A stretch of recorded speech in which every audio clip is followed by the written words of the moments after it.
இவான பேச்சு. இப்ப நபிகள் நாயகம் ஸல்லல்லாஹு அலைஹி வஸல்லம் அவர்களோடு மனைவி நடந்துகிட்ட ஒரு விதம் ஒரு கோபம் வந்துட்டு, இன்னொரு மனைவி என்ன செய்யறா, ஒரு சாப்பாட்டை அனுப்பி வைக்கிறா. ரசூலுல்லாஹி ஸல்லல்லாஹு அலைஹி வஸல்லம் ஆயிஷா நாயகி வீட்டுல இருக்கிறாங்க. இன்னொரு மனைவி என்ன செய்யறாங்க, அது உம்மு சலமான்னு சொல்லப்படுது. அவங்க வீட்டுல ஒரு நல்ல சாப்பாடு சமைச்சோம்னா அவங்க பாக்குறாங்க, ஆஹா இது நபிக்கு கொடுக்கணுமே அப்படின்னு நபிக்கு அனுப்பி வச்சுட்டாங்க. அதனுடைய விபரீதத்தை அவங்க யோசிக்கல. விபரீதம் என்ன, கணவனுக்கு 2 மனைவி இருந்தா அதுக்கு ஒரு நாள் இதுக்கு ஒரு நாள் ஒதுக்கி இருப்பாங்க.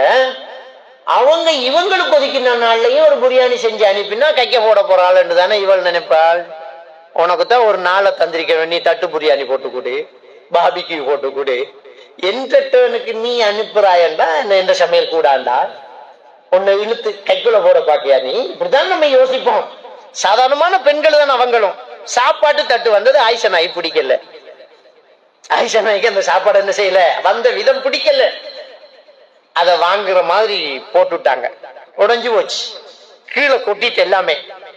அப்ப நபிகள் நாயகம் ஸல்லல்லாஹு அலைஹி வஸல்லம் அவர்களுக்கு எவ்வளவு கோபம் வந்திருக்கும்.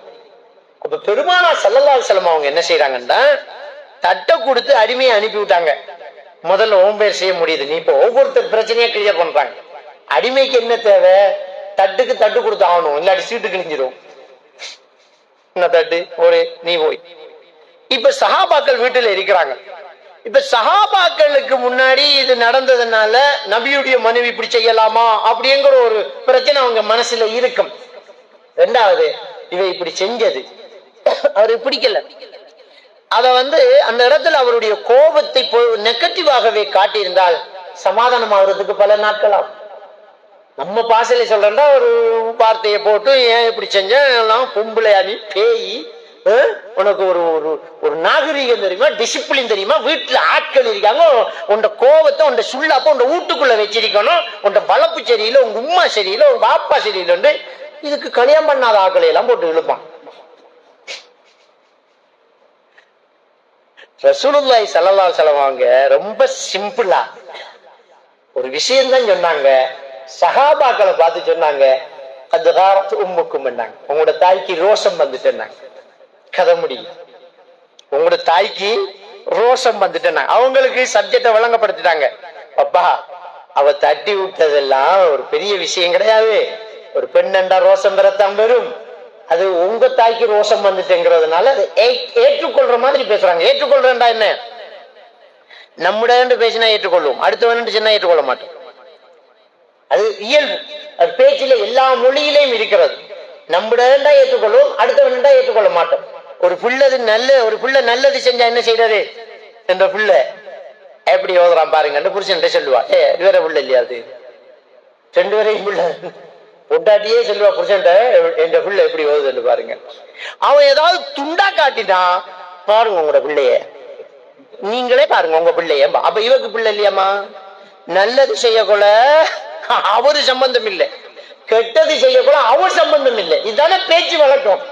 ஆனா நபிகள் நாயகம் ஸல்லல்லாஹு அலைஹி வஸல்லம் அவங்க தன் கோபத்தை அப்படி வெளிப்படுத்துறாங்க. எப்பவுமே என்னுடைய மனைவி என்னுடைய மனைவி என்னுடைய துணைவி என்று சொல்றவரு இப்ப நான் கோபமா இருக்கேன்னு காட்டணும். அடுத்தது சஹாபாக்கள் இதை பொறுத்துக்கிட்டு போகணும் என்றா, எந்த மனைவிக்கு ரோஷம் வந்துட்டா அது எப்படி உங்க மனைவிக்கு ரோஷம் இல்லாம அந்த ஆளுக்கு யோசிக்க கூடாது. உங்க தாய்க்கு ரோஷம் வந்துட்டு விஷயம் இப்ப அவங்களோட விஷயம் தான். இப்ப அவங்கதான் இவர் கால உள்ளனும், கோவிச்சு கிழிச்சு போட்டுறாதீங்க, நீங்க அடிச்சு கிடிச்சு போட்டுறாதீங்க. அப்ப சஹாபாக்கிட்ட ஒரு வார்த்தை சொல்றாங்க, உம்முக்கும், உங்களோட தாய்க்கு ரோஷம் வந்துட்டுண்டாங்க. 2 வந்தாச்சு, ஒன்று அவங்கள சமாதானப்படுத்தியாச்சு, இன்னொன்று இவங்களுக்கு வெறுப்பையும் காட்டியாச்சு. நான் அவங்களோட கொஞ்சம் கோபமா தான் இருக்கேன் தாங்க, பாத்துக்கிறேன் என்கிறத அழகா சொல்லிட்டாங்க.